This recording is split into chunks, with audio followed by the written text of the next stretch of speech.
Bon, aujourd'hui, je vais prendre le rôle de l'avocat du diable. Alors, mon but, ça n'est pas de descendre la Formule 1 ou d'essayer de ternir son image ou de dire que la F1 c'était mieux avant. Moi, je veux, ou en tout cas, j'aimerais donner l'envie aux gens qui ne suivent pas le GT3 de s'y intéresser, tout simplement. Puisqu'avec toute cette nouvelle flopée de personnes qui s'intéressent à la Formule 1, c'est peut-être l'occasion de convertir une petite partie d'entre vous au sport automobile de manière générale. Parce qu'aujourd'hui, la F1, malheureusement, ça n'est pas le sport automobile. Je dirais que pour moi, le sport automobile aujourd'hui, c'est la GT sous toutes ses formes. C'est ce qui pour moi est le plus répandu et c'est ce qui a des répercussions les plus directes pour les constructeurs aujourd'hui. Mais tout ça, ça n'est que mon humble avis. Et dans cette vidéo, j'essaie de vous partager pourquoi est-ce que la GT3 c'est mieux que la Formule 1. Ou en tout cas, essayer de vous faire croire que c'est le cas.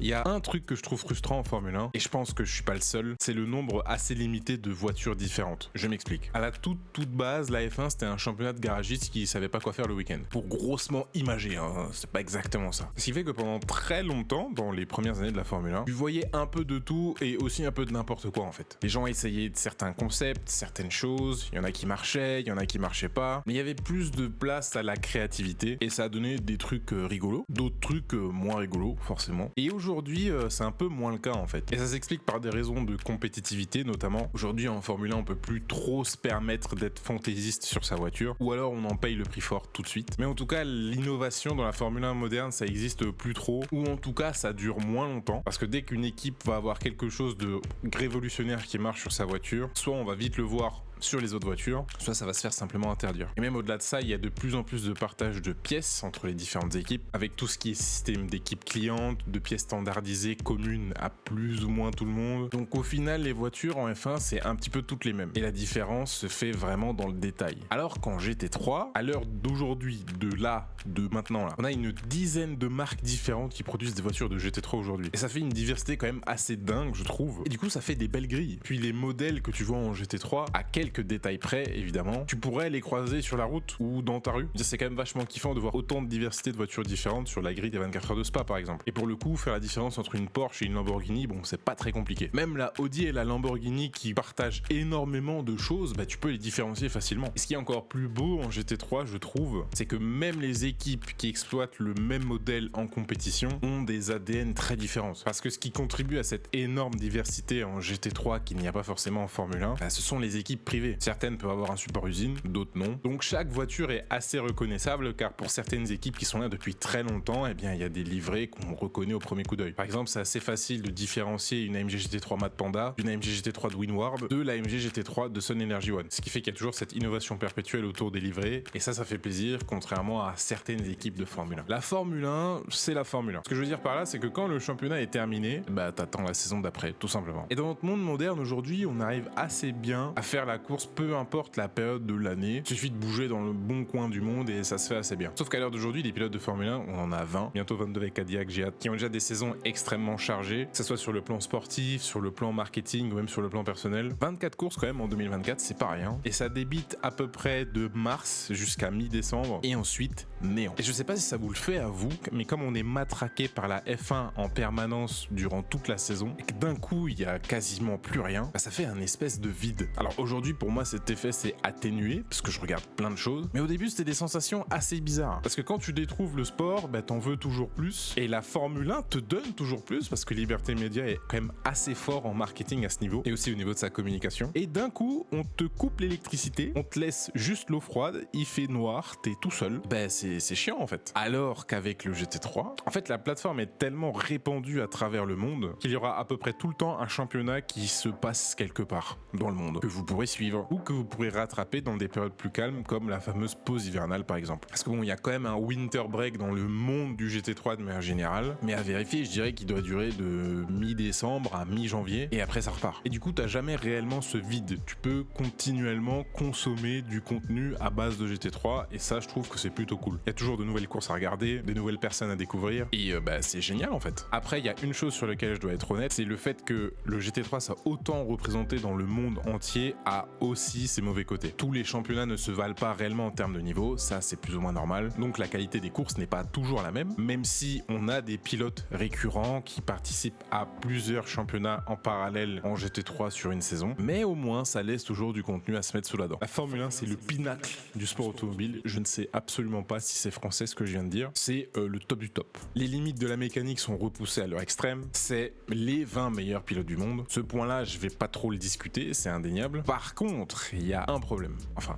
un problème comme ça. Le fait que la F1 soit l'excellence par excellence et que ça soit les voitures les plus poussées, etc., etc., etc., ça présente un problème. La F1 n'est pas du tout malléable. Ou en tout cas, pas facilement malléable. Et ça, on l'a bien vu pendant l'introduction des courses sprint, par exemple. Tout est tellement extrême en Formule 1, sur le plan sportif, mais aussi sur le reste, malheureusement, qu'à un moment, tout le monde était d'accord pour dire que le format doit évoluer, mais c'était un casse-tête pas possible de trouver quelque chose qui conviendrait à tout le monde. Parce que ce qui est bon pour le spectacle n'est pas forcément bon pour le sportif, ce qui est bon pour le sportif n'est pas forcément bon pour la politique, et on peut tourner comme ça pendant des heures. Et au final, on s'est retrouvé à devoir faire avec les sprints, qui ne font clairement pas l'unanimité, ni auprès des spectateurs, ni auprès des pilotes d'ailleurs. Mais la F1 ne pouvait pas se permettre de ne rien faire par rapport à ça. Et au final, on est arrivé dans cette situation parce que tout le monde a les yeux braqués sur la Formule 1 et que rien n'est facilement bougeable ou ajustable, ce qui n'est pas le cas du GT3. Les voitures sont vachement moins avancées technologiquement parlant, même si, attention, les voitures de GT3, c'est quand même pas de la rigolade en termes de technologie, ce qui fait qu'elles sont beaucoup plus flexibles et on peut faire vachement plus de trucs avec. Donc avec la même base matérielle, tu peux avoir plein de produits finis qui sont complètement différents. Tu veux un championnat de sprint avec ce qui se fait de mieux en pilote de GT dans le monde,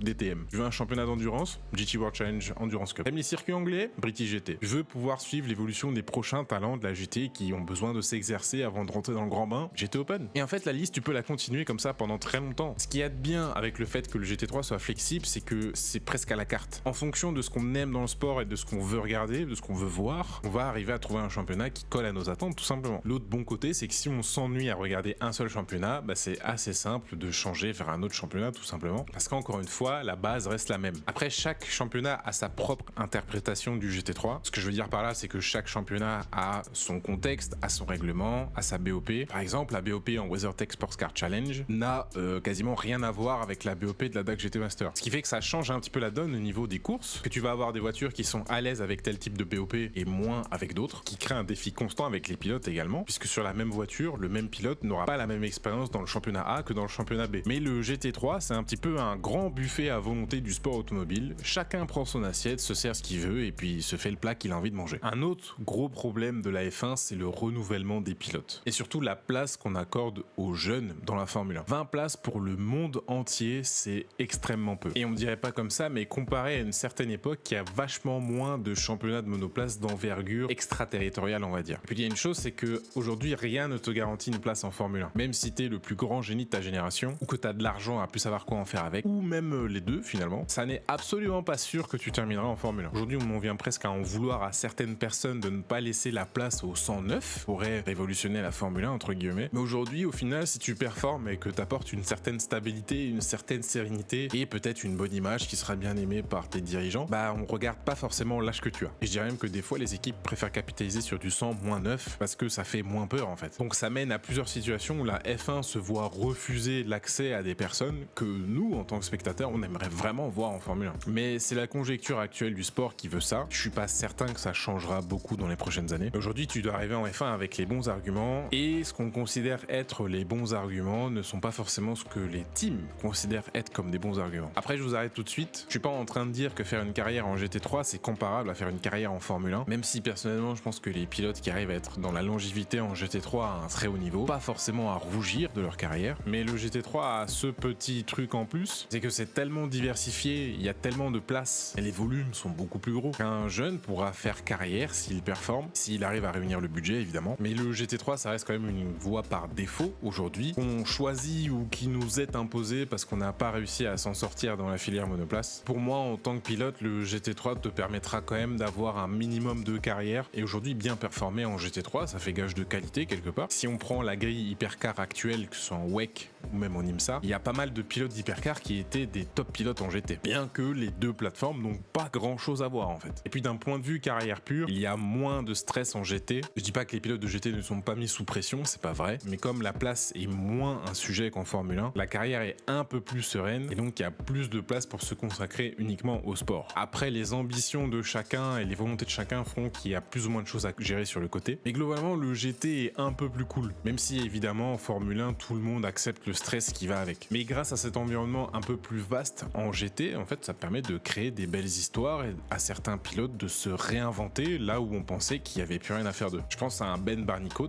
par exemple qui a fait la filière monoplace comme énormément de pilotes dans le monde, qui était soutenu par McLaren et du jour au lendemain tout s'est arrêté. Et généralement c'est signe qu'il va falloir arrêter sa carrière et faire autre chose. Aujourd'hui c'est un excellent pilote de GT qui a un contrat usine avec Lexus et qui s'en sort très bien et performe au plus haut niveau de la GT mondiale. Ou un autre exemple comme Arjun Maini qui n'était pas si terrible que ça en monoplace et qui a d'ailleurs assez mal vécu sa période en formule de promotion, qui s'est carrément réinventé en GT et qui est pilote usine Mercedes. D'ailleurs ça aussi c'est une autre grosse différence entre la Formule 1 et le GT3, c'est ce fameux statut de pilote usine. Le statut de pilote usine c'est un peu le Graal en GT qui va vous assurer entre guillemets une certaine longévité dans le sport. Même si évidemment il faut performer, il faut montrer qu'on mérite sa place, vous avez moins cet effet de pilote jetable qu'on peut avoir en Formule 1 si vous avez une période dans votre vie où ça se passe pas très bien. Là où en F1, si vous toussez un peu trop fort, il y a de grandes chances qu'on vous recrache dans les 3 mois qui suivent. Ce qui fait que du coup on a des carrières beaucoup plus longues en GT, on a des rivalités aussi qui peuvent se perdurer sur plusieurs années, sur plusieurs championnats, c'est assez intéressant à voir. On a même des combats entre différents constructeurs qui vont s'échanger des pilotes usines, qui vont enrichir leur programme et qui vont continuer de se battre sur la piste et ça c'est vachement cool en fait. En bref, le GT3 pour moi c'est une image plus fidèle du sport automobile que la Formule 1. Si tant est que vous faites la différence entre Formule 1 et sport automobile qui pour moi sont deux notions complètement à part et que le sport automobile au sens large vous intéresse. Après le GT3 n'est pas le sacro-saint, il a aussi ses défauts, comme par exemple les coûts qui explosent depuis plusieurs années à cause de cette course à l'armement, puisque le GT3 devient attractif, donc tout le monde veut gagner et du coup ceux qui peuvent mettre les moyens le mettent. Et ça a tendance à ruisseler un peu sur les catégories inférieures, plus amateurs, où les coûts explosent aussi sans trop qu'on sache pourquoi. Ce qui va tuer à petit feu les plus petites structures, sachant que l'âme du GT c'est aussi d'avoir effectivement des constructeurs qui mettent les moyens, mais aussi des personnes qui, à titre privé, engagent une voiture et ont potentiellement une chance de faire quelque chose. Malgré tout, ça reste une belle image du sport auto, il y a énormément de diversité en GT3, grâce notamment aux classifications, qui fait qu'on a tout type de pilotes, que ce soit des professionnels qui font ça à temps plein, ou des personnes qui, ayant un petit peu réussi, font des courses de temps en temps pour leur propre plaisir. Il y a aussi de très beaux événements en GT3 qui n'ont pas du tout à rougir devant la Formule 1, soit les 24 heures de Nürburgring, les 24 heures de Spa, les 2 heures de Bathurst, ou même les 1000 km du Paul Ricard, qui sont de très beaux événements, qui sont connus aussi dans le monde entier, forcément par moins de personnes, et qui vous rappelleront certainement la Formule 1 sous quelques aspects. En tout cas, si vous regardez la Formule 1 depuis pas longtemps, ou si vous avez besoin d'un coup de renouveau, je vous recommande d'essayer le GT3, parce que parmi tous les championnats qui existent, vous trouverez forcément quelque chose qui vous ira. Et puis le fait de regarder autre chose, ça permet aussi d'apprécier la Formule 1 sous un autre angle. Le fait de regarder comment ça se passe dans les autres catégories vous permettra de peut-être plus apprécier les qualités de la Formule 1 et d'être moins regardant sur ses défauts. Et pour entretenir la passion, moi je trouve que c'est plutôt une bonne chose.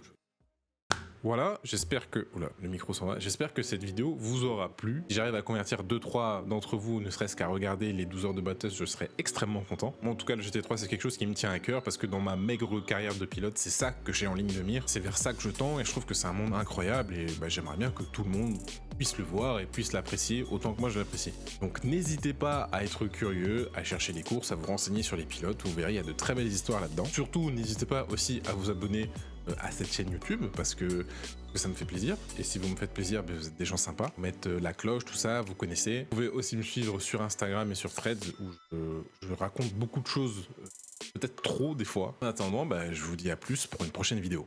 Ciao.